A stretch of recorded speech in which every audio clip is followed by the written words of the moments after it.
বাংলাদেশের সবচাইতে নিকৃষ্ট একটা দল, এটা নিষিদ্ধ হয়ে গেছে। এই দেশের জন্য এটা একটা নিয়ামত। আমার মনে হয় এদেশে 18 কোটি মানুষই প্রায় খুশি, কিন্তু কয়েকটা মানুষ একটু নারাজ হয়ে গেছে। তার ভেতরে এই উপদেষ্টা নামে কিছু মানুষ আছে যেগুলো আসলে জাতির জন্য ক্যান্সার। এই মানুষগুলোকে উপদেষ্টা বানানো ঠিক হয়নি। তারপর এই মাহফুজ আলম একজন, এই শয়তান তার নিজের কথা ঠিক রাখতে পারে নাই। যে এই কথাগুলো বলে সে শপথ নিয়েছিল, শপথ ভঙ্গ অলরেডি সে করে ফেলেছে। এই জন্য সে এখন অবৈধ উপদেষ্টা। এই কথা বললে না কেন? আরে ভাই, অন্যায় যে করবে তার বিরুদ্ধে যদি কেউ প্রতিবাদ না করে, ওর ইমানে সমস্যা আছে। উনি একটা অন্যায় করেছে অলরেডি। এই বাংলাদেশ থেকে ফ্যাসিবাদ বিদায় করার পর এটা নিষিদ্ধ করার জন্যে যারা সবচাইতে বেশি ভূমিকা রেখেছিল তারা ইসলামপন্থী মানুষ। আপনি দেখেন, ইসলামপন্থী মানুষগুলোই বেশি ভূমিকা রেখেছে, আর এদের কারণে অলরেডি নিষিদ্ধ হয়ে গেছে। এই মানুষগুলোর মন মেজাজ অন্যদিকে কি করে ডাইভার্ট করা যায়, অন্যদিকে নিয়ে যাওয়া যায়, এই জন্য হঠাৎ করে এই অবৈধ উপদেষ্টা এই উল্টাপাল্টা বকতেছে। মানে মনে হয় মানসিক রোগী হয়ে গেছে।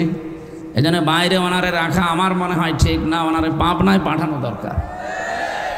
বাড়ি তো লক্ষ্মীপুরে, অত দূর থেকে পাবনা নিয়ে আসাও তো সমস্যা।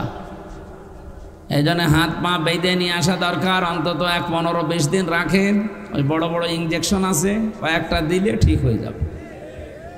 কয়েকদিন আগে আমি পাবনায় গিয়েছিলাম পাগলা গারা দেখার জন্যে। ওনারা বলছে হুজুর পাগল আর বেশি নেই, সব চলে গেছে, ভালো হয়ে হয়ে চলে গেছে। এই উপদেষ্টার ভেতরে যারা আজ অবৈধ উপদেষ্টা হয়ে গেছে, নিজেদের শপথ ভঙ্গ করে যা কথা দিয়েছিল জাতির সাথে, তারা এই কথাগুলো না রেখে অন্যদিকে যেতে চায়, ফ্যাসিস্টদের দালালি করতে চায়। এদের মনে হয় কিছু জিনিস ভেতরে দেওয়ার জন্যে পাবনায় পাঠাতে হবে। আপনারা রাজি আছেন না? যদি সুযোগ পায় সামনে জাতি, আমার মনে হয় তাদেরকে পাবনাই পাঠাবে ইনশাআল্লাহ, যদি ওরা ভালো না হয়। যেহেতু স্থান কাল পাত্র ভেদে কথা বলা এটাই নিয়ম। আমি আন্ধাত আমলের কাহিনী শুরু করলাম। এখন যেটা চলছে এটার সাথে কোরআন মিলাতে হবে। আমরা যেখান থেকে পড়েছি এখান থেকেই মিলাবো ইনশাআল্লাহ। এ সাতক্ষীরা এবছরে যে কয়বার আসলাম, একটা আশার বাণী শুনিয়েছিলাম। যেহেতু নিষিদ্ধ হয়েছে এমনি হয়নি, এর পেছনে অনেক কিছু লুকিয়ে আছে। 1500 বছর আগে কোরআনে কারিমে আল্লাহ ভবিষ্যৎবাণী দিয়েছিলেন জালেমদের বিরুদ্ধে, সেগুলো সব দিনের পরে দিন ফলতেছে। কোরআনে কারিম জানিয়েছে, ওয়ালা তাহসাবান্নাল্লাযীনা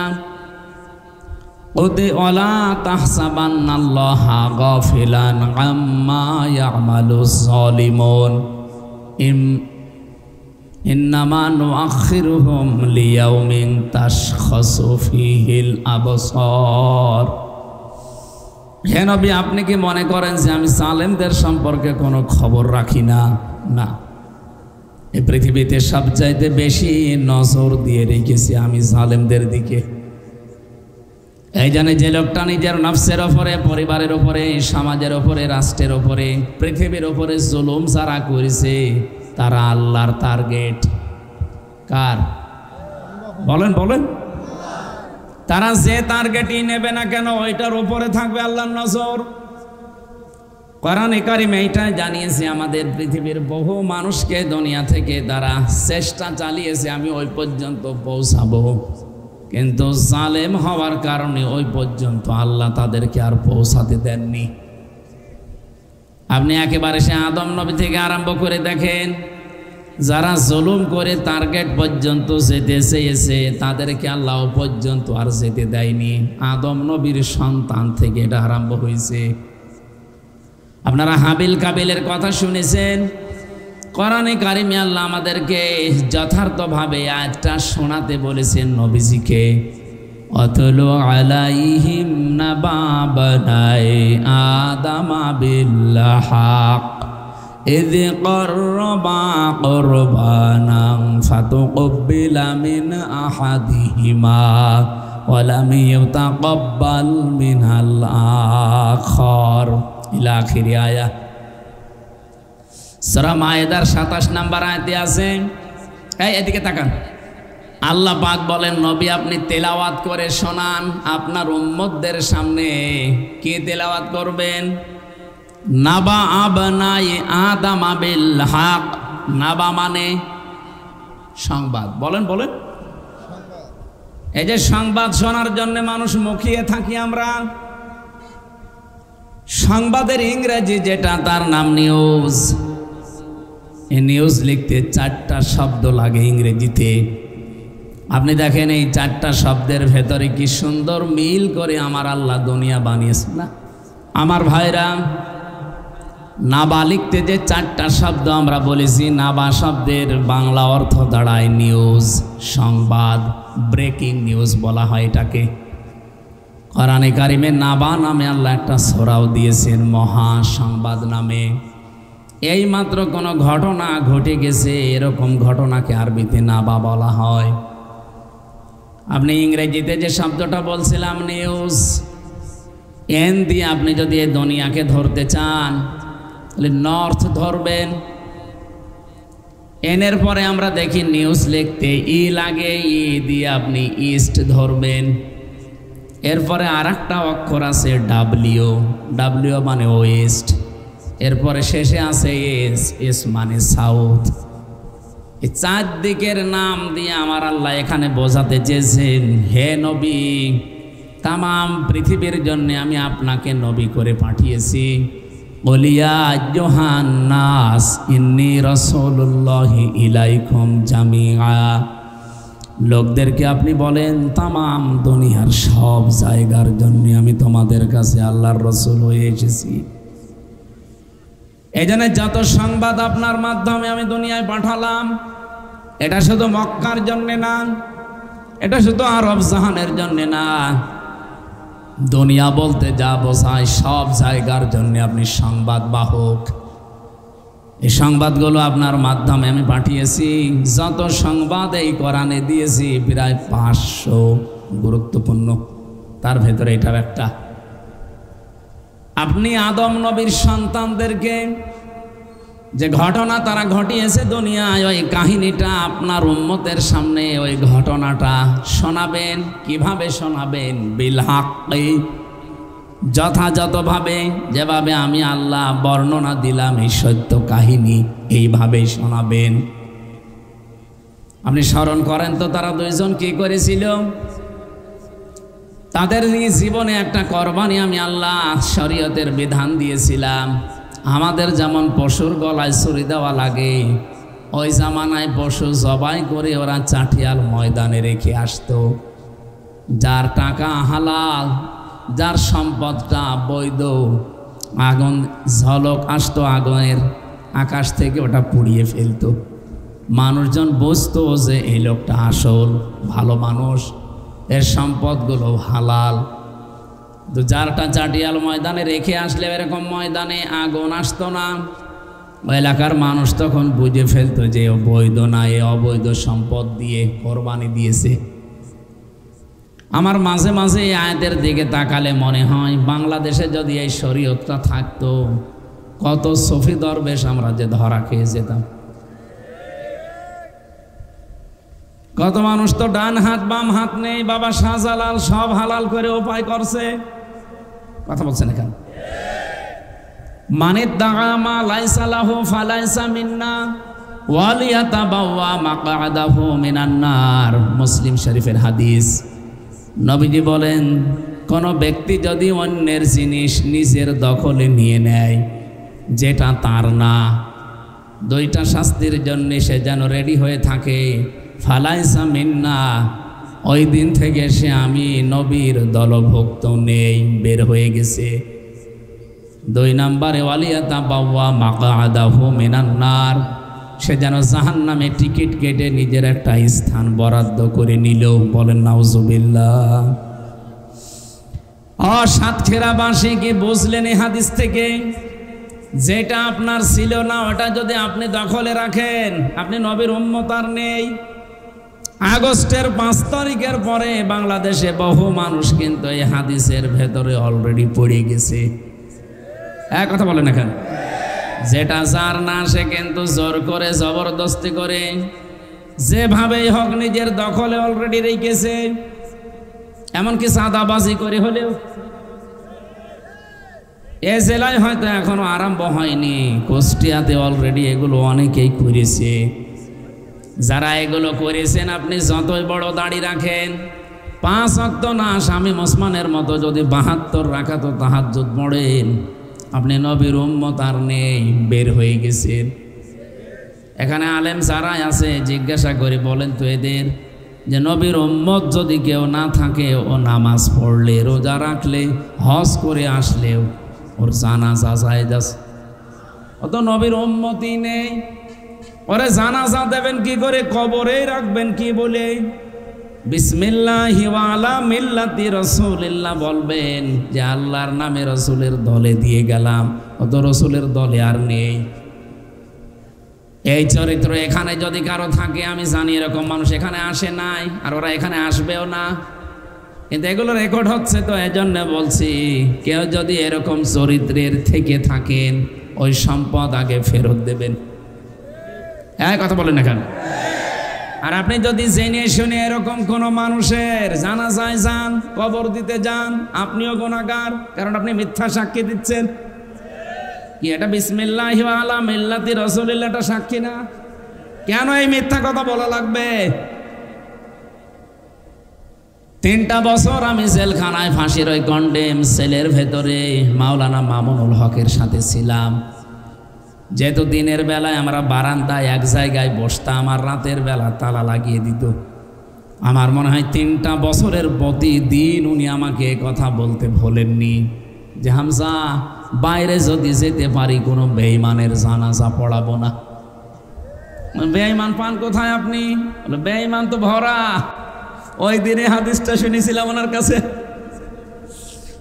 عن أبي ذر رضي الله تعالى عنه قال قال النبي صلى الله عليه وسلم من ادعى ما ليس له فليس منا। এই যে মাঝখানে ফা শব্দটা আছে, যারা গ্রামার বোঝে, যারা পড়ায় দেখবেন ফা 19টা অর্থে আসে। আগের কোনো কথা যদি আপনার জীবনে মিলে যায়, পরের যে শব্দ আল্লাহর নবী বা আল্লাহ বলতে চান, ওটা মাস্ট বি আপনার জীবনে হবে। আগের শব্দ ছিল কি? মানিদ্দাআ মা লাইসা লাহু। কোন ব্যক্তি যদি এমন জিনিসের দাবি করে নিজের দখলে রাখে যেটা তার না, ফালাইসা মিন্না, সে সঙ্গে সঙ্গে আমার দল থেকে বের হয়ে গেল। বলেন তো এই দেশে আগস্টের 5 তারিখের পরে এই 9 মাসে কত মানুষ নবীর উম্মত থেকে খারিজ হয়ে গেছে? কি বেশি বলে ফেললাম? ঠিক আছে, মানে একেবারে 100 ভাগ ঠিক আছে। ওয়ালিয়াতাবাওয়া মাকাদাহু মিনান নার, সে যেন জাহান্নামে নিজের একটা স্থান তৈরি করে নিল। আমার হাদিসটা পড়লেই কেমন যেন একটা দলের দিকে, আপনি আবার মনে করেন না যে ওই দলকে বলছে, মানে যাদের চরিত্র এরকম আমার মন শুধু ওই দিকে টেনে যায়। এদেশে এরকম দল নেই। সে 5 তারিখের পর থেকে তারা যে আরম্ভ করেছে আল্লাহর নামে, এখনো অনেকে চালিয়ে যাচ্ছে। আজকেও একজন ধরা পড়েছে লালমনিরহাটে চাঁদাবাজি করতে গিয়ে। একজন নেতা সেই দিন বলছিল আওয়ামী লীগ তো নেই, ছাত্রলীগ তো নিষিদ্ধ, তাহলে এদেশে চাঁদাবাজি করে কে? ফেরেশতা জিবরাইলকে জিজ্ঞাসা করেন। এক কথা বলছে না? যারা এগুলো করেছেন তাদেরকে আবার বলছে ফেরত দেন। যারটা যা নিয়েছেন, যদি একটা চুল পরিমাণ কোন সম্পদ, ফেরত দিয়ে দেন। আপনি বলেন এগুলো আমাদের কাছ থেকেও নিয়েছিল, এই জন্য নিচ্ছি, হ্যাঁ এটা ঠিক আছে।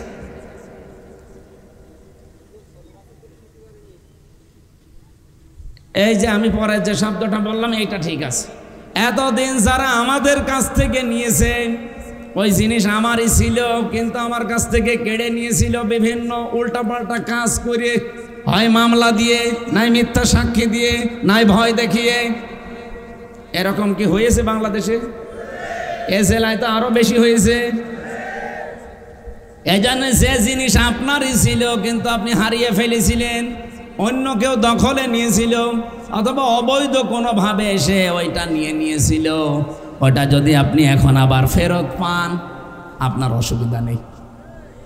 এই হাদিসের টিকার ভেতরে দেখবেন, আমি বাইরে জেলে আসতে, জেল থেকে আমি মামুনুল হকের কাছে হাদিস শুনে বহুবার শুনেছি। এটা বাইরে এসে এই হাদিসগুলো আমি মিলিয়ে 61 নাম্বার হাদিস, যতগুলো টিকা আমি দেখেছি হাদিসের সবগুলো এই যে যা বলছি বাংলায় এইটাই আছে। বিশ্বনবী জানিয়েছেন, কোন জিনিস যদি তোমারই থাকে কিন্তু এটা হাত ছাড়া হয়ে গেছে, ওইটা যদি আবার তুমি ফেরত পাও তাহলে এই হাদিসের যে শাস্তি সেই শাস্তির আওতামুক্ত থাকবা। এই হাদিসের শাস্তি ছিল কি? যে আপনি নবীর উম্মত আর থাকতে পারবেন না, কিন্তু আপনার জিনিস যদি আপনি আবার ফেরত পান তাহলে হাদিসের শাস্তি আপনার জন্য না। এই যে ইসলামী ব্যাংক যারা দখল করে নিয়েছিল, ওইটা যাদেরটা আবার তারা ফেরত পেয়েছে। এই কথা বললেন না কেন? না, অনেকে আবার বলছে এটাও ছিনতাই হয়ে গেছে। আপনাকে কি পাগলা কুত্তায় কামড় দিয়েছে, নাকি আপনার বিবেকের ওপরে কুকুরে পেশাব করে দিয়েছে যে ব্যাংক যাদের তারা লুট করে কি করে তাদের ব্যাংক তারা ফেরত পেয়েছে? ইসলামী ব্যাংকে আপনার বাবার, বলেন আপনার বাবার যারা বানিয়েছিল তারা আবার ফেরত পেয়েছে। এই 15.5 বছরে যে যা হারিয়েছেন, দখল হয়ে গেছে, ওটা এখন যদি ফেরত নেন কোনো গোনা নেই আপনার। এই 7 কেরাতে যে যা উপায় করেছে অবৈধভাবে, ওইটা আবার নিয়ে নেবেন যদি আপনার হয়ে থাকে। দৈন্যের কোন জিনিস চোল পরিমাণও অবৈধভাবে নিজের দখলে রাখা যাবে না। কথা বোঝা গেছে না? হযরতে আদম নবীর সন্তানের কাহিনীটা কেন আল্লাহ যথাযথভাবে শোনাতে বললেন একটু খেয়াল করে শোনেন। এখানে আমাদের জন্য একটা শিক্ষা আছে। এই 2 জন ভাই, তারা হাবিল আর কাবিল, এরা ময়দানে, চাটিয়াল ময়দানে রেখে এসেছে জবাই করে পশু। যারটা হালাল ছিল, যার ভেতরে তাকওয়া ছিল, সেটা কবুল হয়ে গেছে পুড়ে, কিন্তু যেটা কবুল হয়নি উল্টা দিকে গেছে। ও ডাক দিয়ে বলে, হ্যাঁ আমারটা হয়নি, তোরটা হইল কেন? লাকতুলান্নাকা, আমি অবশ্যই তোকে মেরে ফেলবো। ওই সময় হাবিল নামে যে সন্তানটা, সেও কিন্তু হাত প্রসারিত করতে পারত, তার গায়েও শক্তি ছিল। 15.5 বছরে যারা এই দেশের ইমানদারদের ওপরে, বিশেষ করে যারা ইসলামপন্থী, এই মানুষগুলোর ওপরে যা করেছেন, এই মানুষগুলো কিন্তু অতটুকু না পারলেও কিছুটা করতে পারত। কিন্তু আমরা তো কোরআনে কারিমের কাহিনী সে জন্মের পর থেকে শুনেছি। আদম নবীর সন্তান হাবিল ওই দিন বলেছিলেন, না ক্বালা ইন্নামা ইয়াতাকাব্বালুল্লাহু মিনাল মুত্তাকিন। এটা আপনাদের মাদ্রাসার মাহফিল, এখানে অনেক আলেম থাকতে পারেন। ইন্নার পরে যদি মা যুক্ত হয়, বাংলা অর্থ দাঁড়ায় একমাত্র, কেবলমাত্র, শুধুমাত্র, হবেই হবে, এরাই। 33টা অর্থ আছে। ইন্নার পরে মা যুক্ত করিয়া হযরতে আদমের সন্তান কি বোঝাতে চাইলেন? শুধু তার ভাই কাবিলকে কথা বলেননি, কিয়ামত পর্যন্ত যেহেতু এই কথাটা কোরআনে আল্লাহ দিয়ে দিয়েছেন, তার মানে তার বক্তব্যটা তামাম দুনিয়ার মানুষের জন্যই ছিল। যদিও ভাইকে উদ্দেশ্য করে বলেছিলেন, হে আমার ভাই, আপনারটা কবুল হয়নি, ওটা আপনার দোষ। আমারটা হয়েছে, এটা আপনার, আমার নেক নিয়তের কারণে, তাকওয়ার কারণে। আপনি ভালো করে শুনে রাখেন, কেবলমাত্র, শুধুমাত্র, একমাত্র যারা মুত্তাকি, তাকওয়াবান, এই মানুষগুলোর সম্পদ, এদের ইবাদত, এদের নিয়ত আল্লাহ কবুল করে থাকেন। সাতক্ষীরা বাস আমি এতক্ষণ পর্যন্ত যেটা বোঝানোর জন্য পর্যন্ত আসলাম, তার সামারাইজ এইটা, জোর করে কোনো কিছু আল্লাহর দরবারে কবুল করানো যায় না। কবুল করাতে হলে মাস্ট বি ভেতরে তাকওয়া তৈরি করা লাগে। আর তাকওয়া কারে বলে? আমাদের এই উপমহাদেশে আমরা অনেকে আছি যারা তাকওয়া বুঝি শুধু পোশাকের তাকওয়া, লেবাসের না।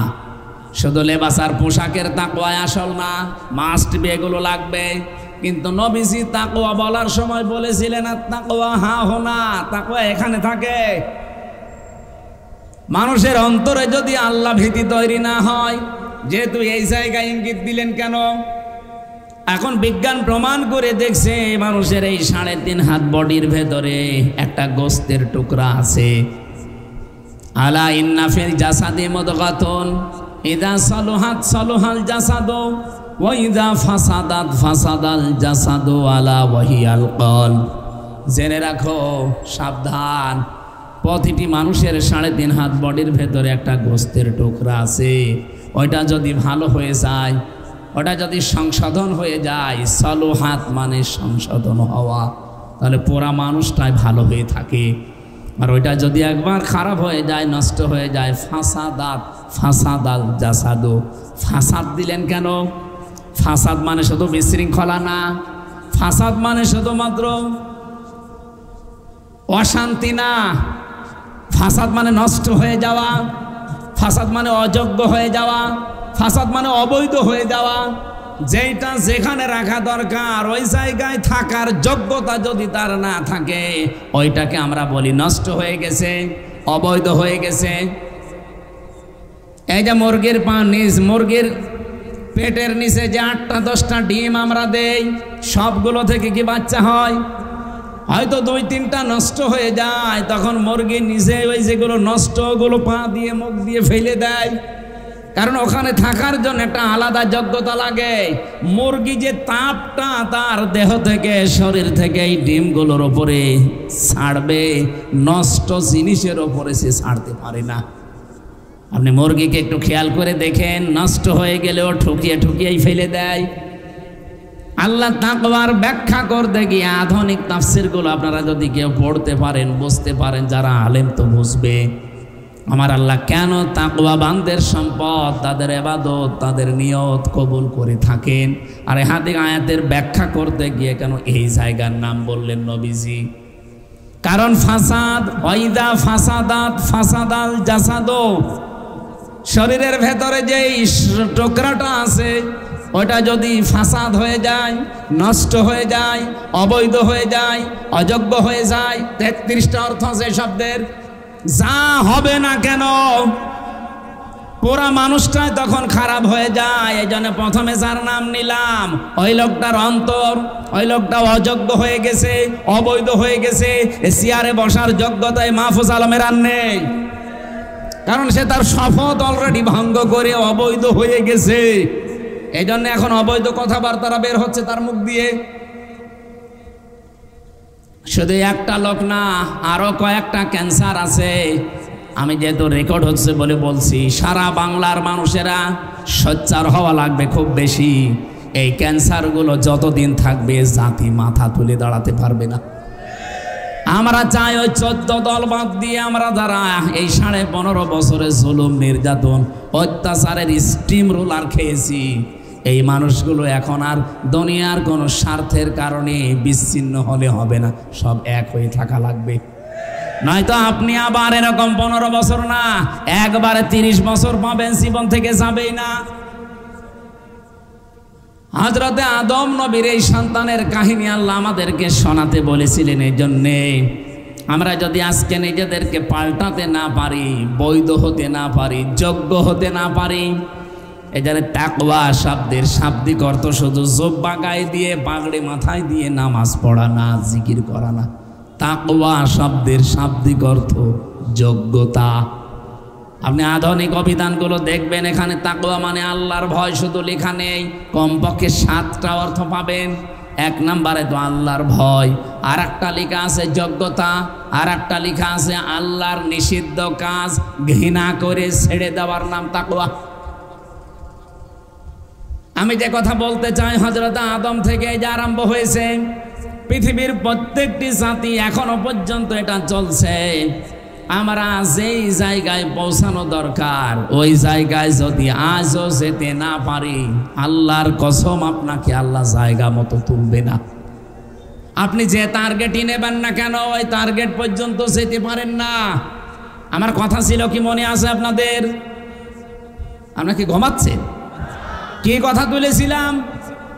না না, কথা তুলেছিলাম আমি এইটা যে আমরা যদি কেউ জালেম হয়ে যায়, মনে করি জালেমদের সম্পর্কে আল্লাহ কোনো খবর রাখে না।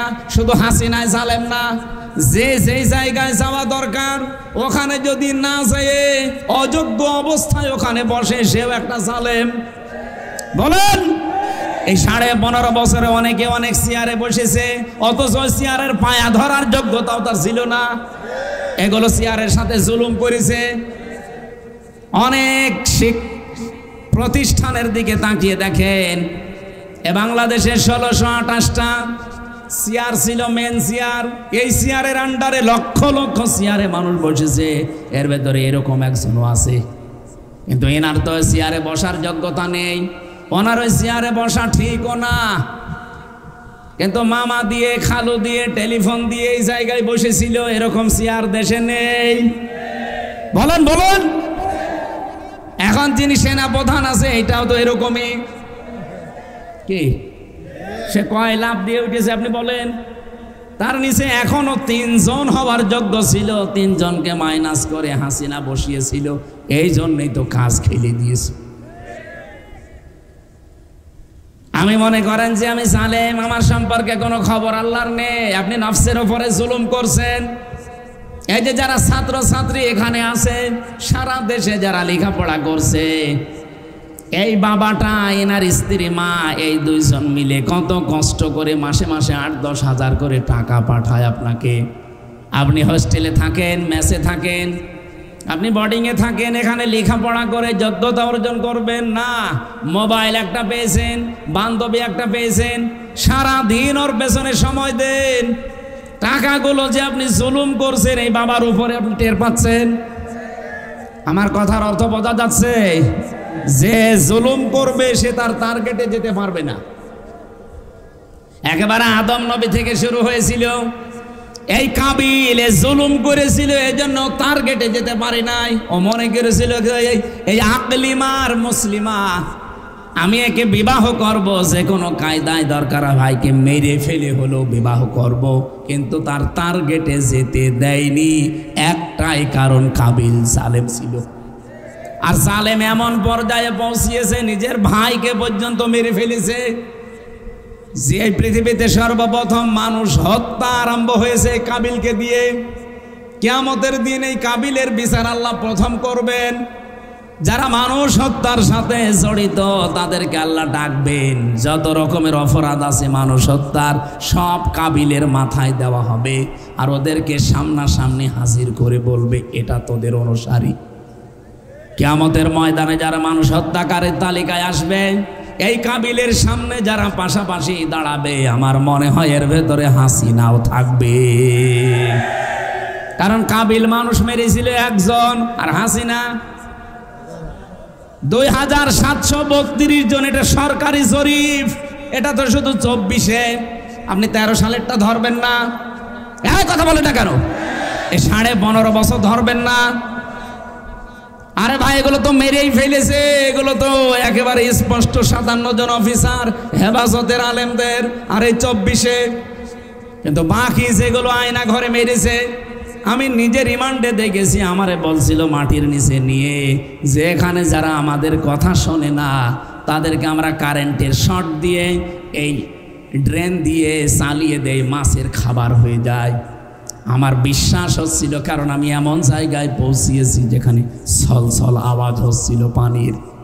আমার মনে হয় ওরা বহু মানুষকে 15.5 বছর এই কাজ করেছে। রিমান্ডের 10 দিন আমি জানতাম না যে আমি আসলে কোথায় আছি, কি করছি, এখন কয়টা বাজে, কিসের নামাজ পড়বো, কিচ্ছু জানি না। শুধু একটা আওয়াজ পেতাম, পানি পড়লে যেভাবে আওয়াজ হয় ছল ছল, এই আওয়াজ হতো।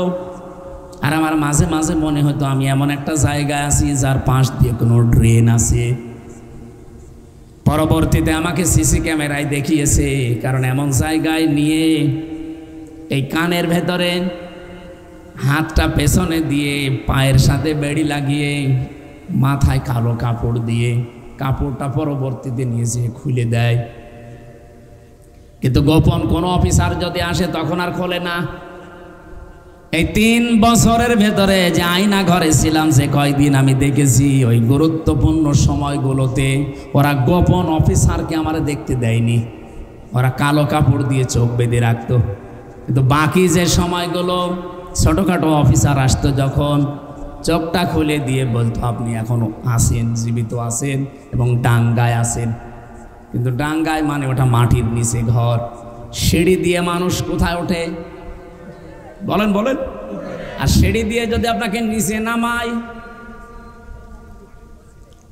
আমারে সিঁড়ি দিয়ে নিচতলা থেকে আবার নামায় তো নিচে, তার মানে মাটির নিচে। আর আমারে নিজেরা বলতো যা যা লিখে দিচ্ছি এগুলো যদি আদালতে না বলেন তাহলে আপনাকে এরকম শর্ট দিয়ে মাটির সাথে মিশিয়ে দেব, অথবা মাছের খাবার হয়ে যাবেন। আমি এমনি ওই সময় ছোট মানুষ, কয় বছর আমার বয়স, এখনই 33, ওই সময় ছিল মনে হয় 29। এই বয়সে একা একা সব জালেমরা একেবারে ধারে ধারে বসে আছে সব, আর আমি একা। কত নিরপরাধ, মানে কত কি অসহায়, কত অসহায় লাগে নিজেকে। একটু নিজে দাঁড় করান তো ওই জায়গায়। আপনি মনে করেন আমি ওই জায়গায় আছি, কেমন লাগে আপনার দেখেন তো।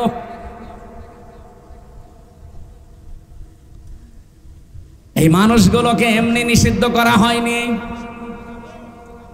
এদের পাপের বোঝা কোরআনে বলেছে ইন্নামা নুমলি লাহুম লিয়াজদাদু ইসমা, ওদের পাপের বোঝা পরিপূর্ণ হয়ে গেছে। ধরা 1টা 2টা মানুষ হত্যার তালিকায় থাকলে তো হয়, কত মানুষ আয়না ঘরে আমি জানি ওরা বিদায় হয়ে গেছে। কেউ 7 মাস 8 মাস পরে একবার খোঁজ পেত যে এখন আমাকে ডাকবে, 7 মাস 8 মাস পরে একবার ডাকে, হামজা।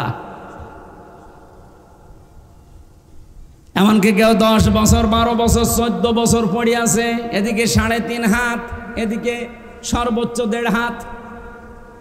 এতটুকু জায়গায় একটা মানুষ 14 বছর পড়ে আছে, লোকটা জানে না যে এখন কোন বছর, এটা যে কয় সাল চলছে তার জানা নেই, এটা যে কোন মাস সে জানে না, এটা যে কি বার চলছে সে জানে না, এখন কয়টা বাজে ওটাও জানে না, এমনকি ওর নিজের নাম কি ও তাও ভুলে গেছে।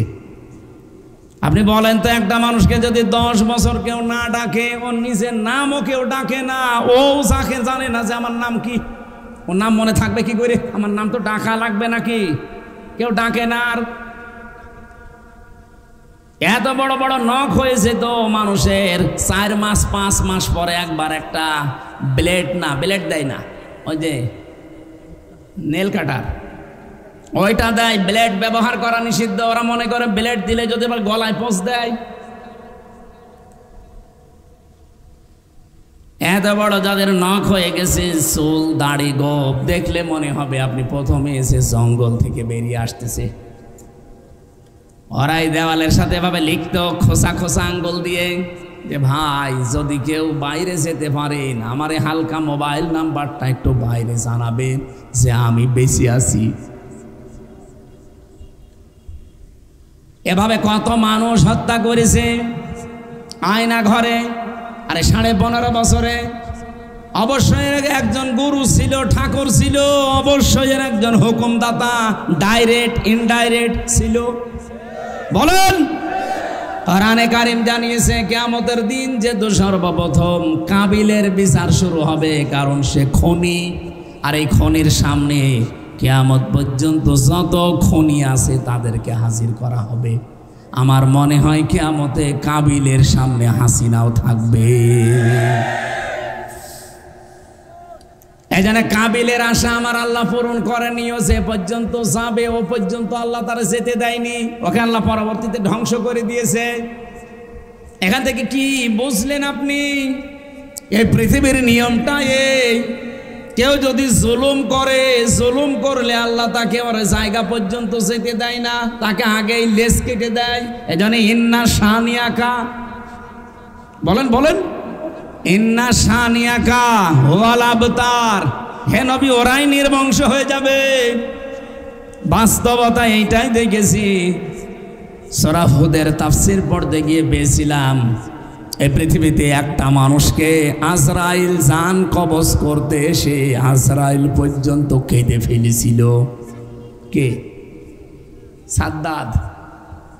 এই সাদ্দাদের জান কবজ করতে যেদিন সর্বপ্রথম আসবে, ওই দিন আল্লাহর অর্ডার ছিল ওর মার জান কবজ করো। ওই যে সাগরের ভেসরে ভাসছিল, ওই দিন তাকে, তার মাকে জান কবজ করে নিয়ে যাওয়ার সময় ফেরেশতা আজরাইল কেঁদে ফেলেছিল যে মাসুম বাচ্চাটা এ সাগরের ভেতরে তক্তায় ভাসতেছে, এই অবস্থায় যদি তার মাকে এখন আমি নিয়ে চলে যাই, এ বাচ্চার কি হবে? আল্লাহ বলেন কি হবে ওটা তোমার বিষয় না, ওটা আমার বিষয়, নিয়ে আসে ওর মাকে। এই দিন আজরাইল কেঁদে ফেলেছিল। এটা তাফসিরে তাবারের ভেতরে পাবেন। দ্বিতীয় নম্বরে আজরাইল কেঁদেছিল এই লোকটাকে যেদিন ও জান্নাত উদ্বোধন করবে, সেই দিন জান্নাতের মেন গেটে ফেরেশতা আজরাইল ফকিরের বেশে বসে আছে, ডাক দিয়ে বলে আমার সাথে একটু কথা বলা লাগবে। সাদ্দাত বলেছে কে তুমি, এখানে আসলে কি করে? বলে কানটা একটু নিচু করেন ঘোড়ার পিঠ থেকে, কানে কানে বলতে চাই। কান যেই নিচু করে দিয়েছে, মুখ নিয়ে বলছে আমি কিন্তু দুনিয়ার সাধারণ কোনো ফকির না, আমি ফেরেশতা আজরাইল, আমি এসেছি তোমার জান এই মুহূর্তে কবজ করার জন্যে।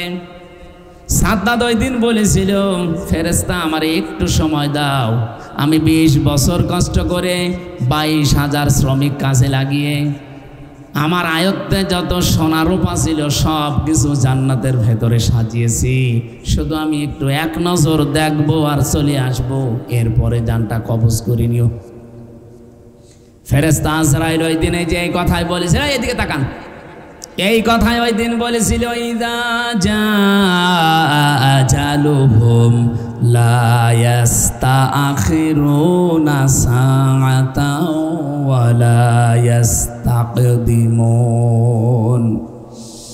এই পৃথিবীতে প্রত্যেকটি মানুষের জন্য, জীবের জন্য হায়াত নির্ধারণ করা আছে। সময় যখন হয়ে যাবে ও লোকটা 1 সেকেন্ড আগেও মরবে না, 1 সেকেন্ড পরেও মরবে না। সুতরাং সময় আমার হাতে আর নেই। তুমি জান্নাত ঘুরে এসে তারপরে ধরা দেবে না, জান্নাতের মেন গেটেও ঢুকতে পারবে না। ও জান্নাতের মেন গেটের যে চৌকাঠ ছিল, ওই চৌকাঠে পা দেওয়ার আগে ঘোড়ার পিঠ থেকে পড়ে গেছে, জান শেষ। তাফসিরে মুফাসসির এখানে লিখতে চেয়েছেন, আমি বললাম তাবারিতে আছে, আপনি একটু বাড়িতে যদি পারেন দেখেন শিক্ষার জন্যে। মুফাসসির বলেন তার যে এত আশা, এত আকাঙ্ক্ষা, এত কষ্ট সহ্য করে বানানো জান্নাত, সে আজকে প্রবেশ করতেও পারে না, উদ্বোধন করতেও পারলো না। কেন জানো? কারণ জান্নাত বানাতে গিয়ে যত জুলুম, অত্যাচার, নির্যাতন দেশের মানুষের উপরে করেছিল, তার ভেতরে একজন বিধবা মেয়ে লোক ছিল। একটা বিধবা মেয়ে লোকের স্বামী নেই, মা বাবা নেই, একদিকে এতিম আর একদিকে বিধবা। এই মহিলার শুধু 1 টুকরা স্বর্ণ ছিল, ওর পেয়াদারা যে বলে ওইটাও দেওয়া লাগবে, বাদশার স্বপ্ন পূরণ করা লাগবে, সে জান্নাত বানাচ্ছে। ও বলেছিল এটা নেবেন না, না ওটা লাগবেই। জোর করে যখন নিতে গেছে তখন মেয়েটা মাটিতে গড়াগড়ি দিয়েছিল। ভালো করে খেয়াল করবেন, এখানে একটা শিক্ষা আছে। ওই দিন মেয়েটা বরদোয়া দিয়েছিল রব্বুল আলামিন, ইত্তাকি দাওয়াতাল মাজলুম ফাইন্নাহা লাইসা বাইনাহু ওয়া বাইনাল্লাহি হিজাব। নবীজি জানিয়েছেন, হে পৃথিবীর মানুষেরা যা করো কিন্তু মাজলুমের বরদোয়া থেকে বেঁচে থাকবা, কারণ মাজলুমের বরদোয়া আর আল্লাহর ভেতরে কোনো পর্দা থাকে না। মেয়েটা ওই দিন মাজলুম অবস্থায়, অসহায় অবস্থায়, একদিকে এতিম আর একদিকে বিধবা, এরপরে অসহায়, এরপরে মাজলুম। দোয়া করে বলেছিল, মাবুদ আমার শেষ সম্বলটুকু যে জালেম কেড়ে নিল, তার স্বপ্ন সাত তুমি পূরণ করতে দিও না। মুফাসসির লিখেছেন 7টা পয়েন্টের এটা একটা পয়েন্ট। ও যে জান্নাত উদ্বোধন করতে পারে নাই, চৌকাঠও স্পর্শ করতে পারে নাই, এর পেছনে ওই বিধবা এতিম মেয়ে লোকটার বরদোয়া লেগেছিল। আপনি কথা বুঝেছেন কিনা আমি জানি না, আশা করছি আপনি বুঝেছেন। এই লোকটা জালেম হওয়ার কারণে মাত্র একটা বিধবা অসহায় এতিম মাজলুম তার বরদোয়া লেগে থাকার কারণে এত বড় বিশাল বাদশা তার স্বপ্ন পূরণ করতে পারে নাই। এ 15.5 বছরে যারা দায়িত্বে ছিলেন, নিজেদের গদি ঠিক রাখার জন্যে ক্ষমতার চেয়ার রাখতে গিয়ে কত মানুষের চোখের পানি ঝরিয়েছেন আপনি বলেন। কথা বলেন না কেন? আপনি আমার মায়ের চোখের পানি ফেরত দিতে পারবেন? আমার ওই ছোট মেয়েটার চোখের পানি ফেরত দিতে পারবেন? একদিন 2 দিন না, তারা তো 3 বছর প্রতিদিন আশায় থাকতো আজকে হামজা আসবে। আমি এখন একটা ভিডিও ডেকে নিচে কান্নাকাটি করি। আমার ওই ছোট মেয়েটা চাতক পাখির মতো প্রতিদিন চেয়ে থাকতো যে আমার বাবা মনে হয় এই চলে এসে আমারে কোলে নেবে। দেখতে দেখতে তার জীবন থেকে 3টা বছর পার হয়ে গেল। মাত্র 7 মাস রেখে এসেছিলাম, জেল থেকে বের হয়ে গিয়ে দেখি ওর বয়স প্রায় 4 বছর হয়ে গেছে। ও আমার চেনেও না ওই সময়, আর ভুলে গেছে। যেদিন জেল থেকে বাড়ি যেয়ে পৌঁছালাম, ওই দিন আমার হাত ধরে বলছো, হুজুর আমাদের বাড়ি চলেন। আমি যে ওর বাবা, ও আমারে আর চিনি না। এখনো পর্যন্ত মেয়েটা স্বাভাবিক নাই, যে 1টা বছর হতে চলছে এখনো কাছে আসতে চায় না। ও দুঃখ পেতে পেতে ছোট মানুষটা পাথর হয়ে গেছে। আমার মতো হাজার হাজার হামজার মায়ের চোখের পানি, সন্তানের স্ত্রীর কত আর্তনাদ এই জালেমের চোখ চেয়ারের সাথে লেগে আছে আপনি বলেন। সাদ্দাদের পেছনে মাত্র মনে করেন একটা মহিলার চোখের পানি মিশেছিল আর্তনাদ। এই জন্য আল্লাহ যদি তাকে টার্গেটে পৌঁছাতে না দেয়, এরা যারা 41 সাল টার্গেট নিয়েছিল, পৌঁছাবে কি করে? লক্ষ লক্ষ মাজলুমের চোখের পানি আর্তনাদ এই চেয়ারের সাথে লেগেছিল। আল্লাহ বলেন আলাহুম আযাবুম মুহিন, এই যে ইন্নামা নুমলি লাহুম লিয়াজদাদু ইসমা আলাহুম আযাবুম মুহিন। ওদের পাপের বোঝা যখন একেবারে ছাড়িয়ে যায়, পরিপূর্ণ হয়ে যায়, আমি আল্লাহ তখন ওদেরকে অপমানজনক শাস্তির ভেতরে ফেলে দেই। আজ কি অপমান আপনি বলেন? এর চাইতে আর কি অপমান হবে? আজকে ভারতে সংবাদ সম্মেলন করছে একজন অ্যাডভোকেট। সে বলছে এই নরকের কীট, এই হাসিনার জন্য আমাদের 18 কোটি মুসলমানের সাথে, বাংলাদেশের নাগরিকদের সাথে আমাদের ভারতের সম্পর্ক খারাপ। মোদিকে বারবার বলছি ওকে যেন এদেশে আর রাখা না হয়। দুনিয়ার কেউ ওকে নেয়নি, আমেরিকা নেয়নি, ব্রিটেন নেয়নি, রাশিয়া নেয়নি। ওরে আমরা নেব খন্দককে। ও যদি নিজের দেশে যেতে পারে যাক, না হলে ও যেন এই দেশ থেকে বেরিয়ে মরে যায়। আমি আসার সময় ভিডিও দেখছিলাম, অ্যাডভোকেট বলছে ও যেন মরে যায়। তামাম দুনিয়ার 257টা দেশ তাকে নিতে কেউ রাজি না, শুধু স্বামী বলে একটু নিয়েছে। তাও তো বৈধ স্বামী না, অবৈধ। কারণ এই দাদার সাথে যদি এখন বিয়ে দেওয়া লাগে, দাদার আবার মুসলমানি দেওয়া লাগবে। আরে বুড়ো বয়সে মুসলমানি, আপনি হাসাম পাবেন কোথায়? বুড়ো হাসাম লাগবে না? এরকম যুবক মানুষ দিয়ে কাটতে দেবেন, দেখা যাচ্ছে আগা কাটতে যে গুড়া কেটে ফেলবে। বুড়ো হাসাম আপনি পাবেন কোথায় এখন? আছে? সাতক্ষীরায় থাকলে পাঠিয়ে দেন। ও দাদার আগে মুসলমানি দিয়ে নিক, এরপরে কবুল পরে। কেউ রাজি হচ্ছে না। এই যে আমি আলাহুমা আযাবুম মুহিন সূরা আলে ইমরানে পড়েছিলাম, আল্লাহ তাকে নিকৃষ্ট শাস্তির ভেতরে ফেলবে। একেবারে খাপের খাপ আল্লাহ ফেলে দিয়েছে। এই জন্য কোনো মানুষ যদি জুলুম করে, জালেম যারা, তাদেরকে আল্লাহ টার্গেট পর্যন্ত যেতে দেয় না, তার আগেই তার লেজ কেটে দেয়। এটা পৃথিবীতে হয়েছে, কিয়ামত পর্যন্ত এইভাবে হবে। এই জন্য কেউ কারো উপরে জুলুম করবেন না। এখনো অনেকে জুলুম করছেন। বাংলাদেশ জামাত ইসলামী এটা একটা মাজলুম দল। ওই 71-এর 47-এর এ সমস্ত ধোয়া তুলে যদি এদের ওপরে আপনি আবার অবিচার করেন, এই 54 বছর দেখলেন না যে বাংলাদেশের চরিত্র ভালো কাদের? এই কথা বলেন না কেন? ওই 71-এর আগের গণগান বাদ দেন। এই দেশে রাজাকারের তালিকা দিয়েছিল না? এই কথা বলেন না কেন? 1000 তালিকার ভেতরে আপনি দেখেন, এই যে আমার কাছে তথ্য আছে, রিপোর্ট করা একেবারে, কারা কারা কি করেছে আমি রিপোর্ট করে এনেছি, আমি নিজের বানিয়ে বলছি না। তালিকায় পেয়েছিলাম জামাতে ইসলামের মাত্র 37 জন, তার ভেতরে 13 জন মরে গেছে। বিএনপির আছে 1024 জন, আওয়ামী লীগের আছে 8060 জন, আর অন্যান্য দলে আছে, জাতীয় পার্টি বা অন্যান্য দল মিলে 879 জন। 15 ডিসেম্বর 2019 তৎকালীন মুক্তিযুদ্ধ বিষয়ক মন্ত্রী অকর্মা মোজাম্মেল এই তালিকা প্রকাশ করে। স্বাধীনতার প্রায় 49 বছর পরে জানতে পারলাম যে আসল রাজাকার কারা, এবং রাজাকারের তালিকায় যে ইন্টারনেটে আছে, আপনি নামিয়ে নেন। 2 দিন আগে প্রকাশ পেয়েছে আওয়ামী লীগের তৈরি করা মন্ত্রী মুক্তিযুদ্ধ বিষয়ক, যেটাই অকর্মা মোজাম্মেল, এই শয়তানও নাকি মুক্তিযুদ্ধ ছিল না, এও নাকি ভুয়া মুক্তিযোদ্ধা। আমি যে মাহফুজ আলমের নাম নিয়ে বললাম অবৈধ উপদেষ্টা, এমনি বলি নাই। এই শয়তান কি বলেছে আপনি আজকে দেখেছেন? সেই 71, সেই 47 ওগুলো টেনে আনতেছে। আরে ভাই, ওগুলো মানুষ এখন আর খায় না।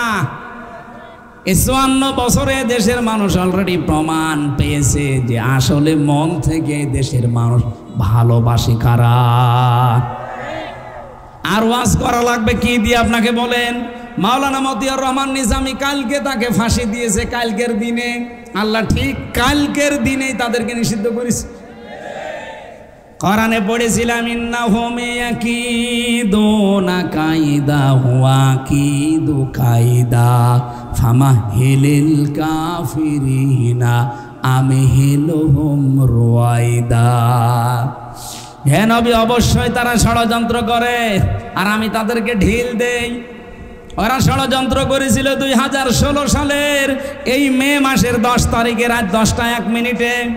আল্লাহ পাক ঠিক সেই সময়টাই মনে রেখেছেন। দেখেন, ঢিল দিতে দিতে 9 বছরের মাথায় মে মাসের 10 তারিখে রাত ওরা 10টা 1 মিনিটে করেছিল ফাঁসি, এরা 11টা 5 মিনিটে নিষিদ্ধ হয়ে গেছে। অমাকারু অমাকার আল্লাহু আল্লাহু খায়রুল মাকিরিন। ওরা মকরবাসী করে, ষড়যন্ত্র করে, আর আমি আল্লাহ নিজে কৌশল করি। এ পৃথিবীতে উত্তম কৌশলীকে। এই জন্য পৃথিবীর মানুষ যে যাই পরিকল্পনা করুক না কেন, ভাবুক না কেন, আমরা একজনকে মহাপরিকল্পনাকারী মনে করি। ওনার উদ্দেশ্য আলাদা। আমাদের মন যদি সত্যি ফ্রেশ হয়, আমাদের ঈমান যদি সত্যি খাঁটি হয়, নিয়ত যদি সহি থাকে, আল্লাহর কসম এ দেশ আর কোনোদিন কোনো জালেম শাসন করতে পারবে না।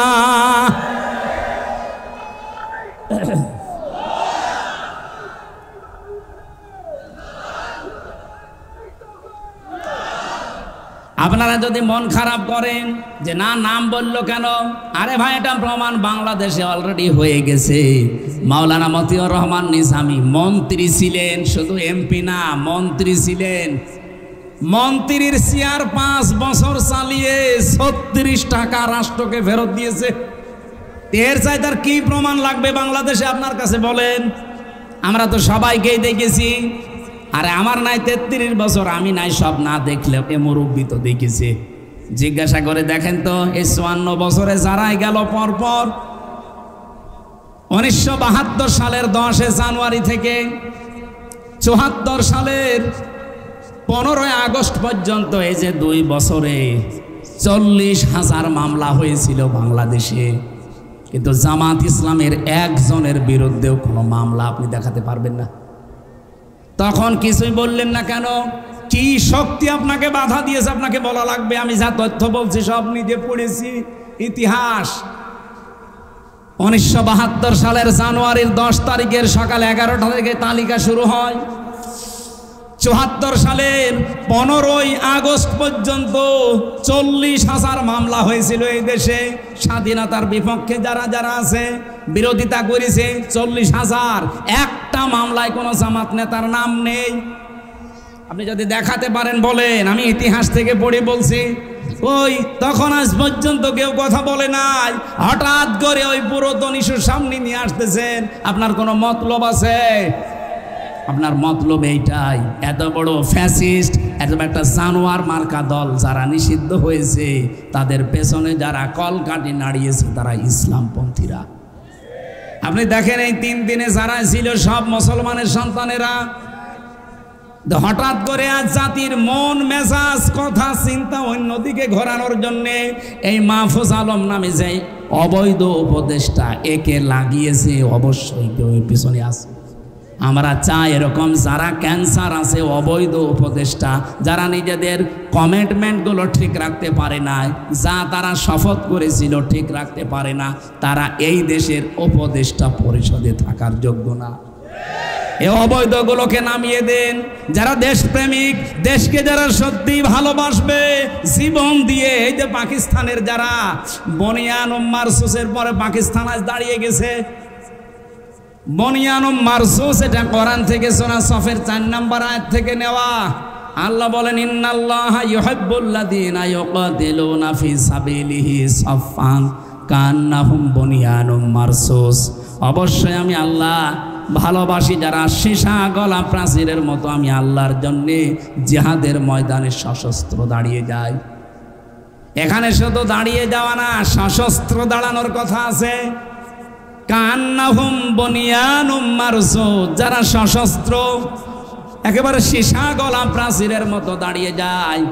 পাকিস্তান 3 দিনে এত বড় জায়গায় এমনি পৌঁছায়নি। আপনি ইতিহাসগুলো 3 দিনের দেখেন। 40 জন নারী পুরুষকে তারা সই নিয়েছে, আল্লাহর নামে শপথ বাক্য পাঠ করিয়ে পাঠিয়েছে। এই বনিয়ানুম মারসুসে এই অপারেশনটা করার জন্য যান। ওরা আল্লাহর নামে শপথ নিয়ে বিদায় নেওয়ার সময় প্রত্যেকটা ক্যাপ্টেনের, আর্মির মার বাবা প্রশাসনকে জানিয়েছে, আমার এই ছেলের যদি সামনে গুলি লাগে নিয়ে আসবা, পেছনে গুলি লাগে নিয়ে আসবা না, সাগরে ফেলে দিবা, বন জঙ্গলে ফেলে দিবা, ও ছেলে আমার দরকার নেই। 40 জনকে ঠিক কোরআনের এই আয়াত মেনে ওরা পাঠিয়েছে। ওরা সব ঠিক মতো আঘাত করে আবার ফিরে এসেছে। একটাও মরে নাই, 40 জনের সব ফেরত এসেছে। মাঝখান থেকে এই গরুর মদ খাওয়া আর এই শুকর খাওয়া জাতি একটা একটা করে সব বিড়ালের মতো কুকুরের মতো মরে পড়েছিল। এমনি নমো নমো নমস্কার দিয়েছে। নিয়ত যদি সত্যি আপনার ভালো থাকে, বিজয় দেওয়ার মালিক পৃথিবীর কেউ না। বিজয় দেওয়ার মালিক কে? ওয়ালা তাহিনু ওয়ালা তাহজানু ওয়া আনতুমুল আ'লাউনা ইন কুনতুম মুমিনিন। এখানে আলেম না আপনি? শব্দটা আয়াত, কোরআনের আয়াত, এটা কিন্তু আরবি গ্রামার অনুযায়ী ঠিক নেই। একে জিজ্ঞাসা করে দেখেন, ওয়ালা তাহিনু ওয়ালা তাহজানু, ভয় পেও না, চিন্তা করবা না। ওয়া আনতুম আ'লাউনা ছিল, মাঝখানে আলিফ লাম লাগিয়ে দিলেন আল্লাহ কেন? আরবি গ্রামার আমরা যারা পড়ি, পড়াই, বুঝি, বোঝাচ্ছি মানুষদেরকে, জিজ্ঞাসা করে দেখবেন গ্রামার অনুযায়ী বালাগাত মান থেকে আয়াতটা ভুল। কারণ মুবতাদা যদি সবসময় মারেফা হয়, খবর হবে বিপরীত নাকেরা। অথচ আল্লাহ আনতুম এটা মুবতাদা, এটা মারেফা, আ'লাউনা এটা খবর, অথচ আলিফ লাম দিয়ে এটাও মারেফা করে দিলেন। আরবি গ্রামারে বলা হয় খবর যদি কোনো সময় মারেফা হয়ে যায় তাহলে ইফিদুল হাসরা, হাসরের ফায়দা দেবে, বাংলা অর্থ দাঁড়াবে হবেই, শেষে হস্যাই লাগাতে হবে, না তো আপনি অর্থ মেলাতে পারবেন না। আল্লাহ বলেন কোনো চিন্তা নেই, কোনো ভয় নেই, বিজয়ী তোমরা হবে যদি মুমিন হতে পারো। ওদের ভেতরে যে ঈমান ছিল আর ওদের যে আকাঙ্ক্ষা ছিল, 3 বছর 9 বছর লাগে নাই, মাত্র 3 দিনে আল্লাহ তাদেরকে বিজয় দিয়ে দিয়েছে। যে সৈন্যটা মরেছে পাকিস্তানের ক্যাপ্টেন, তার বাবা বলেছিল যদি সামনে গুলি লাগে নিয়ে আসবা, পেছনে লাগলে নিয়ে আসবা না। তাকে নিয়ে আসার পরে মাটি দেবে। ওর বাবা বলেছে দাঁড়ান। আমি বলেছিলাম না আমার ছেলেকে নিয়ে আসবেন না যদি পেছনে গুলি লাগে।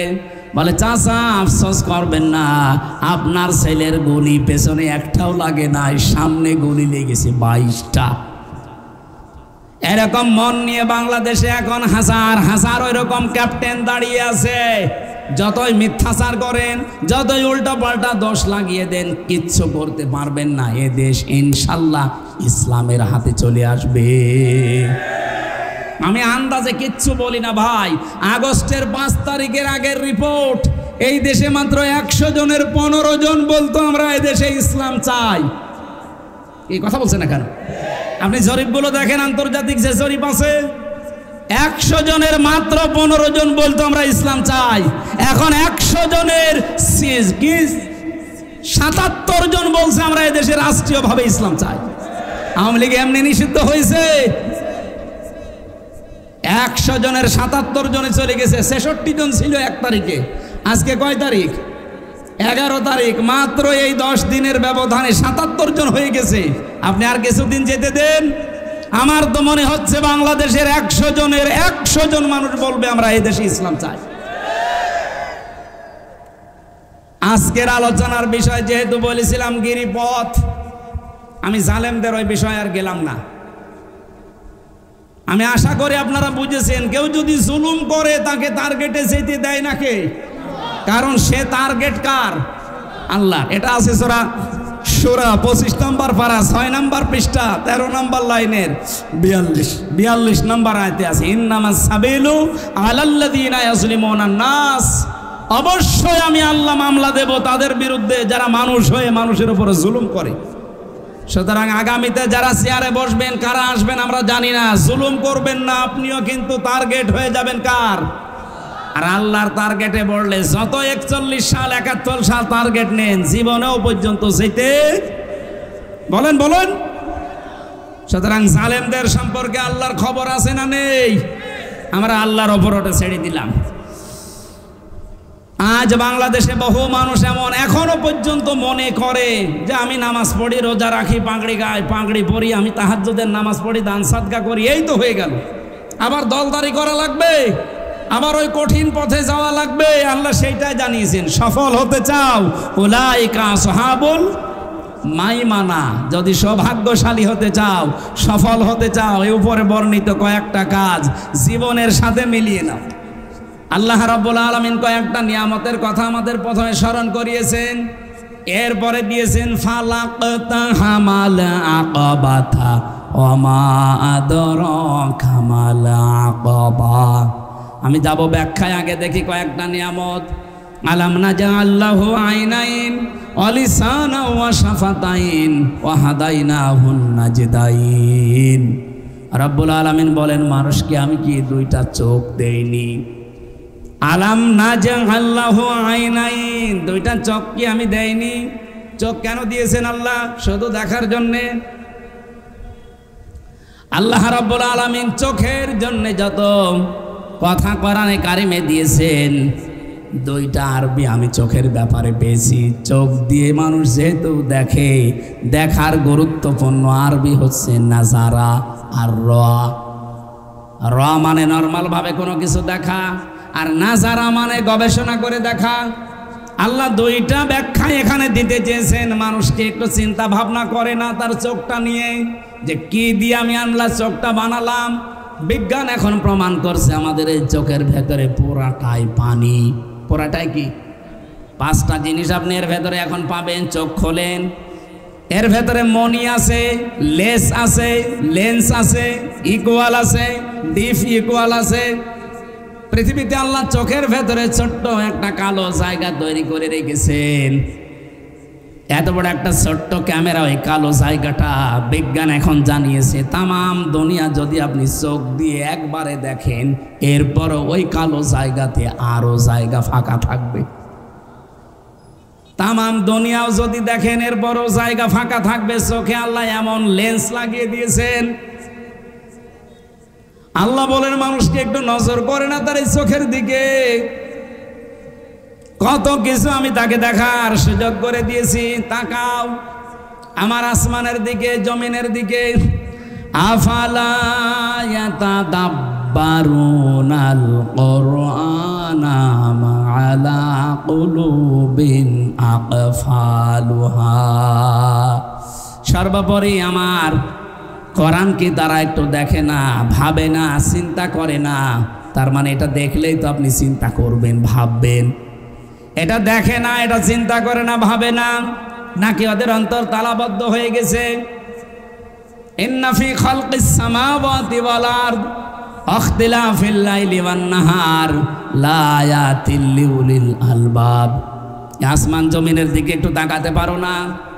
আমি এগুলো তো অনর্থক বানাইনি। এর ভেতরে চিন্তাশীল যারা, এদিকে তাকালে তাদের চিন্তার খোরাকি মিলবে। আমি আল্লাহ তাদেরকে সবচাইতে গুরুত্বপূর্ণ দুইটি জিনিস পড়া শরীরের ভেতরে, তার নামে চোখ। এই চোখের দিকে একটু যেন সে নজর করে। চোখে আবার নজর করে কি করে? চোখই তো মানুষকে নজর করে দেখবে, তাকাবে, যে চোখের ভেতরে আবার নজর কি? আফালা ইয়ানজুরুনা ইলাল ইবিলি কাইফা খুলিকাত। নাজারা শব্দের ব্যাখ্যা বলছিলাম না, শুধুমাত্র দেখার নাম নাজারা না, গবেষণা করে দেখার নাম নাজারা। উঠের দিকে আল্লাহ তাকাতে বললেন, নজর দিয়ে গবেষণার দৃষ্টিতে একটু তাকাও, কেমন ভাবে মরুভূমির জাহাজ বানিয়ে রেখেছি। একটা একটা করে এখানে প্রায় আমি 89টা জিনিস পেয়েছি তাফসীরে। শুধু এই যে নাজাআল্লাহু আইনাইন, আপনি চোখ দিয়ে কি কি দেখতে পারেন আর কি কি নিতে পারেন ওখান থেকে। অলিসানা ওয়া শাফাতাইন, আমি কি মানুষকে একটা জহব্বা দেয়নি, ঠোঁট দেয়নি? এই যেটা দিয়ে মানুষ কথা বলে, বিজ্ঞান এখন প্রমাণ করছে জহব্বার ভেতরে আমার আল্লাহ 4500 আচ্ছাদন স্তর দিয়ে রেখেছেন। আপনি যদি 4500 খাবার একবারে জহব্বার উপরে দিতে থাকেন, একটার পরে একটা, জহব্বা স্বাদ নিতে নিতে বলতে পারবে এইটার এই স্বাদ, এইটার এই স্বাদ। বাস্তবে এই পৃথিবীতে আজ পর্যন্ত আমার যতটুকু দেখা চোখে, যতটুকু পড়াশোনা করে পেয়েছি, 220 প্রকারের উপরে কোনো খাবার আমি এই পৃথিবীতে পাইনি। শুধু বাংলাদেশ না, বিশ্বের বহু দেশে আল্লাহ আমার ছোট বয়সে ঘুরিয়েছে। ছোট মাত্র 220 প্রকার খাবার আমি আজ পর্যন্ত পেয়েছি, এর উপরে আমি আর পাইনি। সাতক্ষীরা যত নামি দামি রেস্টুরেন্ট হোক, হোটেল হোক, বলেন তো সর্বোচ্চ কত প্রকার খাবার রান্না হয়? নাই 25-30 প্রকার। আমি গাজীপুরে একটা হোটেল পেয়েছিলাম নিরিবিলি, ওখানে 180 প্রকার খাবার রান্না হয়। হোটেলের মালিক তো তামিয়া আমার একটা মাহফিল নিয়েছিল, ওরে বললাম ভাই যা আছে সব নিয়ে আসেন। খাবার একটা একটা করে নিয়ে আসছিল। এটা কি? কাঁঠালের পাতা ভর্তা।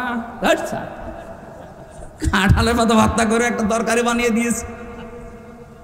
এইটা কি? বাঁশের পাতা ভর্তা। মানে কায়দা কৌশল করে করে বিভিন্ন জিনিস দিয়ে ওইটা ভর্তা করে দেয়। এরকম যত রকমের মাছ আছে, যত রকমের ডিম আছে, শুধু মুরগির ডিম, হাঁসের ডিম, পাখির ডিম না, যত রকমের ডিম হতে পারে সব ডিম ওর কাছে পাবেন। যত রকমের মাছ আছে ওই হাওড় এলাকায়, কিশোরগঞ্জের, সবও নিয়ে আসে। যত রকমের গোশত পাওয়া যায়, জায়েজ যেগুলো সব রান্না করে।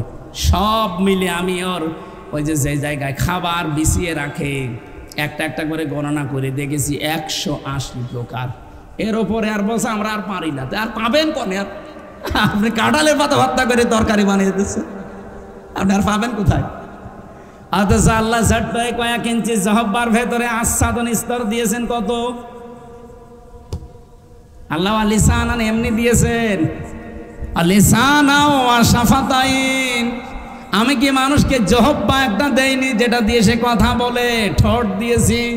শুধু জহব্বা থাকলেই কথা বলতে পারবে না, ঠোঁট থাকা লাগবে। এই জন্য ঠোঁট কাটা যাদের, ওদের কথা স্পষ্ট হয় না। এই কথা বলছে না কেন? ঠোঁট কাটা যাদের, এমনকি জহব্বা যদি কারো একটু ছোট হয়, কথা বেঁধে যায়, গোংড়ানো ভাব হয়। আল্লাহ বলেন তোরটা তো ওভাবে ছোট করিনি, তোর ঠোঁট আমি কেটে দেইনি। ঠোঁট দিয়েছি 2টা, জহব্বা দিয়েছি 1টা, কথা বলার মতো যোগ্যতা দিয়েছি। এমনকি অনেকের ঠোঁট আছে, জহব্বা আছে, সব পরিপূর্ণ মাপ আছে, কিন্তু কথা বলতে পারে না। বাক শক্তি আল্লাহ রুদ্ধ করে দিয়েছে। যাদের দিয়েছে আল্লাহ তাদেরকে নিয়ামতটা স্মরণ করিয়েছেন। ওয়াহাদাইনাহুন নাজদাইন, আমি তোদের জন্য দুইটা পথ বাতলিয়ে দিয়েছি, ঘোষণা দিয়েছি, একটা ভালো একটা মন্দ। এই পথগুলোর কথা বলতে বলতে আমার আল্লাহ এবার আলোচনার ধরন পাল্টিয়ে ফেলেছেন। ফালাকতাহামাল আকাবাতা ওয়া মা আদরাকা মাল আকাবা, হে নবী আপনাকে কিসে জানাবে? ওই ঘাঁটি সম্পর্কে, ওই গিরিপথ সম্পর্কে, যেই গিরিপথ বাড়ি দিয়ে জীবনের সফলতা নিয়ে আসা যায়। এইবার আমার আসল কথা শুরু হচ্ছে। বাংলার মানুষ সহ বিশ্বে যারা শুনতেছেন, যদি সফল হতে চান, শুধু নরম কাজ, আমি নামাজ পড়ে রোজা রাখি, জিকির আজগার করে, দান সাদকা করে, টুপি মাথায় দেয়, আমার তো হয়ে গেছে না। আপনি সফল হতে হলে গিরিপথ মাড়ি দেওয়া লাগবে, ঘাঁটি অতিক্রম করা লাগবে। আল্লাহ সেই ঘাঁটিটার কথা জানিয়েছেন। আমা দরাকা মাল হতমা, হে নবী আপনি কি জানেন ওই ঘাঁটি কি? ফাক্কু রাকাবা, সেটা হচ্ছে দাস মুক্তিকরণ। এইদিকে তাকান। এই বাংলাদেশে যারা সফল হবে, যাদের সফলতার চাবিকাঠি আল্লাহ বলেছেন, তারা হচ্ছে ওই মানুষ যারা মানুষকে দাস মুক্ত করার চেষ্টা করে। দাস মুক্ত মানে এই পৃথিবীতে মানুষ আমরা দাস কার? আরো জোরে। আল্লাহর দাসত্ব বাদ দিয়া যারা মানুষ হয়ে মানুষের দাসত্ব করেন। কত মানুষের দাসত্বের গোলামের জিনজির আমাদের গলায় পরিয়ে দেওয়ার জন্য অনেকে চেষ্টায় আছে। এই ভারত এই 54 বছর এইটাই করেছে। আমরা যেন তাদের আজ্ঞাবহ হয়ে থাকি না। এই বাংলাদেশে আজ তারা সফলতার মুখ দেখবে, যারা মানুষকে মানুষের দাসত্ব থেকে মুক্ত করে আল্লাহর দাসত্বে নিয়ে আসার চেষ্টা করছে। আমার কথার অর্থ বোঝা গেছে? 2 নম্বরে কি?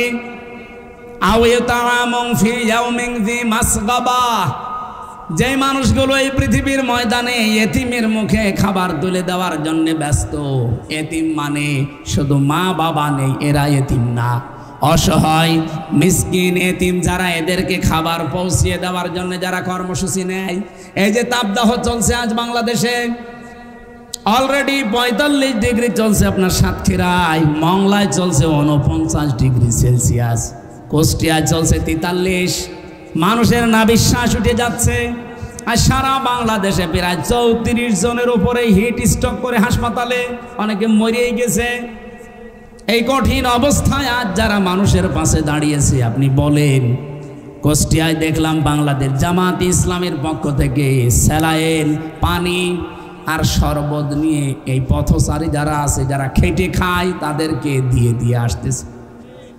এরা সফল হবে না, আপনি হবেন। আপনার এরকম কোন কর্মসূচি দেশে আছে? বলেন, আপনার কি আছে এরকম কর্মসূচিতে? এতিমাংদা মাকরাবা, করিব থেকে শব্দটা এসেছে। যারা এতিম, নিকট আত্মীয় যারা, তাদের খোঁজ খবর নেয়। আজ কত মানুষ এখানে আমরা আছি, এমন ভালো মানুষ মনে হয়, নিজের বোন গরিব মানুষ, পরিচয়ও দেয় না, তার বাড়িতেও যায় না। অথচ আত্মীয়, ধর্ম আত্মীয়, সে যশোর বেনাপোলে চলে যাচ্ছে প্রতি মাসে মাসে 5 দিন করে। না সাতক্ষীরা এসব নেই? ইয়াতিমাংদা মাকরাবা, যারা নিকট আত্মীয়র খোঁজ খবর রাখে, কর্মসূচি যাদের আছে। আও মিসকিনাংদা মাতরাবা, এই যে তুরব থেকে এসেছে এটা। যারা ধলি মলিন, যারা অসহায় দুস্থ, চেহারা দেখলেই মায়া লাগে, যারা আজ ফুটপাতে কাটায়, যারা স্টেশনে থাকে, যারা টিনের নিচেও জায়গা পায় না, খড় দিয়ে মাথা গুজে থাকে, এই মানুষগুলোর কাছে যারা পৌঁছায় তাদের অভাব দূর করার জন্যে, যাদের জীবনে আছে, আল্লাহ পাক বলেন সুম্মা কানা মিনাল্লাযীনা আমানু ওয়া তাওয়াসাউ বিস-সাবরি ওয়া তাওয়াসাউ বিল মারহামা। এদের আরো কিছু কাজ আছে, তারা ঈমান আনে আর আমলে সালেহ করে, ভালো ভালো কাজ যেখানে পায় ছুটে যায়। আরে ভাই, শুধু নামাজ পড়া যদি ভালো কাজ হতো, তাহলে ইসলামী অর্থনীতি এটা আপনার কোন বাবা দেখবে? আপনি বলেন। আপনি নামাজ পড়ে আসলেন 2 রাকাত, সওয়াব পেয়েছেন মনে করেন 1000, ওইদিকে আপনি সুদের টাকা ছড়িয়ে রেখেছেন। ইসলামী অর্থনীতি না থাকার কারণে আপনি কারবার করছেন সোনালী ব্যাংকে, রূপালী ব্যাংকে, অগ্রণী ব্যাংকে, চৈতালি ব্যাংকে, যত রকমের ব্যাংক এই দেশে আছে। যাকাত ভিত্তিক অর্থনীতি কায়েম হওয়ার আগ পর্যন্ত সবগুলো সুদ। কথা বলেন না কেন? একবার যদি কেউ সুদের টাকা খায়, যদি 4 আনা পরিমাণ হয়, মায়ের সাথে জেনা করার গুনাহ হয়। আপনি এদিকে নামাজ পড়ে পেলেন 1000 সওয়াব, মায়ের সাথে জেনা করার গুনাহ নিয়ে যদি সামনে আসেন, আপনার সওয়াব দেওয়া দূরের কথা, থাপ্পড় দেবে না? আমরা তো এইটাই চাচ্ছি, আমরা সফল হতে চাইলে কোরআনে বর্ণিত এই কর্মসূচি হাতে নেওয়া লাগবে। এই বাংলাদেশে প্রায় 73টা দল, যেই দল এই 5টা কর্মসূচি হাতে নিয়েছে তারা সফল হবে, এ ঘোষণা কার? আরো জোরে বলুন। তারা ধৈর্য ধারণ করবে, অতাওয়াসাউ বিস সাবরি অতাওয়াসাউ বিল মারহামা, এবং একে অন্যকে দয়ালু হওয়ার উপদেশ দেবে। এই যে এত কিছু হয়ে যাওয়ার পরে বহু মানুষ আমাদেরকে বলেছিল যা যা হয়েছে ওইটা আপনারা ওরকম কোপা শামসু হয়ে যান না। আমিরে জামাত প্রথমে এই ঘোষণা দিয়েছিল অতাওয়াসাউ বিল মারহামা, আমরা দয়ার ধোয়া। অপরাধ যে করেছে সে শাস্তি পাবে। কেউ যদি ফাঁসির কাস্টে যাওয়ার মতো অপরাধ করে তাকে ফাঁসি দিয়ে দিন, কিন্তু কোনো অপরাধ না করে বিনা অপরাধে কেউ যেন শাস্তি না পায় আমরা মাফ করে দিলাম। সাধারণভাবে এইটা বোঝাতে চেয়েছিলেন এই মারহামার ব্যাখ্যা দিয়ে, আর উল্টা পাল্টা কথা তার নামে লাগিয়ে এই ভুয়া সাংবাদিক কিছু আছে, হলুদ সাংবাদিক যারা আছে, তারা এর কথাকে উলট পালট আগে পরে লাগিয়ে জাতির কাছে কালার করার চেষ্টা করেছে। এই 5টা কর্মসূচি আপনারা আরো বিস্তারিত দেখবেন। আমি রাত 12টার পরে এমনি কথা বলি না, 11টার পরে তুলেছেনই আপনারা রাত 10:50-এ, 11টা, এখন 12:20 বাজতেছে, আর ঠিক হবে না।